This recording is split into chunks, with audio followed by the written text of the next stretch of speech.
আজকে আমরা তিনটা কোয়েশ্চেন নিয়ে আলোচনা করব।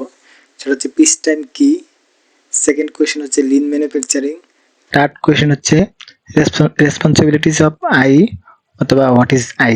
তিনটা কোয়েশ্চেনের অর্থাৎ তিনটা বেসিক কোয়েশ্চেনের আজকে আমরা আলোচনা করব খুব শর্টকাটে। ফার্স্ট অফ অল আমরা আলোচনা করব পিস টাইম।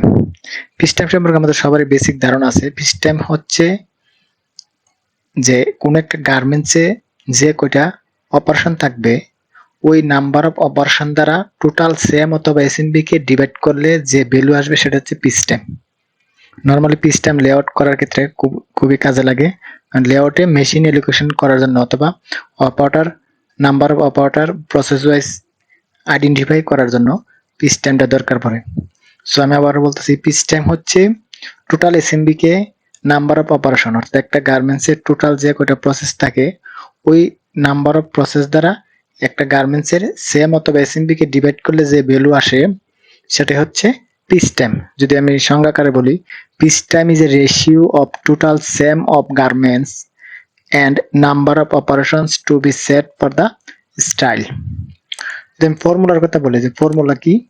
ফর্মুলা হচ্ছে পিস টাইম হচ্ছে garments SAM divided by number of operations. এখানে গার্মেন্টস সেম থাকতে পারে অথবা এসএমবি হইতে পারে। এখানে হচ্ছে বেসিক পিস টাইম। এখানে শুধু পিস টাইমে বলা হয়েছে নাম্বার অফ অপারেশনস দ্বারা টোটাল এসএমবি কে ডিভাইড করলে যে ভ্যালু আসবে সেটা হচ্ছে পিস টাইম।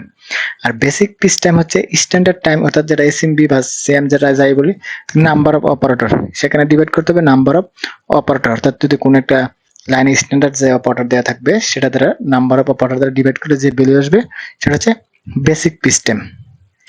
এখন আমরা সেকেন্ড কোয়েশ্চেন যাব, লিন ম্যানুফ্যাকচারিং। লিন ম্যানুফ্যাকচারিং হচ্ছে অর্থাৎ হচ্ছে যদি আমরা ইজিলি বোঝাই যে লিন ম্যানুফ্যাকচারিং কি, লিন ম্যানুফ্যাকচারিং হচ্ছে ওয়েস্টেজ মিনিমাইজেশন করা। অর্থাৎ কোন একটা প্রসেস বা কোন একটা সিস্টেমে যে অপচয়গুলো হয় এই অপচয়গুলো কমানো অথবা অপচয় রোধ করা যে সিস্টেমগুলো সেটা হচ্ছে লিন ম্যানুফ্যাকচারিং, অর্থাৎ ওয়েস্টেজ মিনিমাইজেশন করা।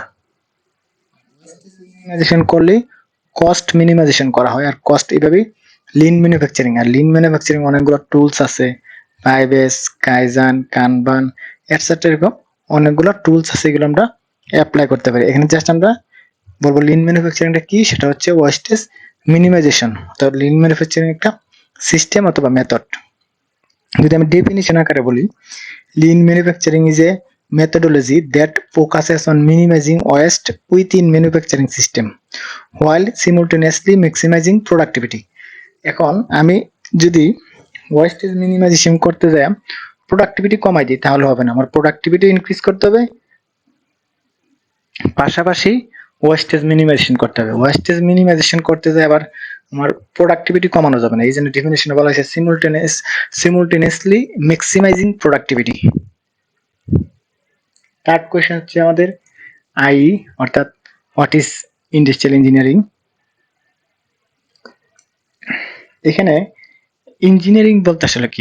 ইঞ্জিনিয়ারিং হচ্ছে সামথিং মেক টু ইজি, অর্থাৎ কোনো কিছুকে ইজি করার বা ইজি যারা করে তারাই হচ্ছে ইঞ্জিনিয়ার। সো ইন্ডাস্ট্রিয়াল ইঞ্জিনিয়ারিং বা যারা ইন্ডাস্ট্রিয়াল ইঞ্জিনিয়ার হিসেবে কাজ করে তাদের কাজ হচ্ছে প্রসেস মেথড ডেভেলপ করা, অর্থাৎ ইজি ওয়ে ডেভেলপ করতে হবে, ইজি ওয়ে ইনভেন্ট করা যার মাধ্যমে কাজটা সহজে করা যায়। আর যেহেতু ইন্ডাস্ট্রিয়াল ইঞ্জিনিয়ার হচ্ছে একটা ইঞ্জিনিয়ারিং সেকশন একটা ব্রাঞ্চ।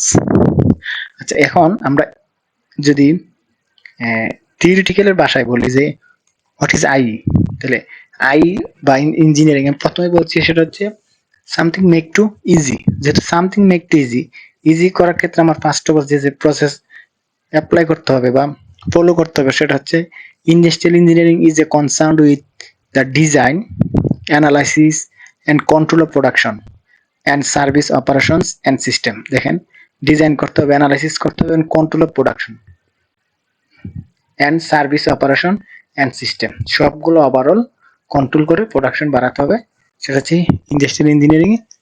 যদি আমি ডেফিনেশনটা এখানে শর্টকাট ওয়েতে বলি,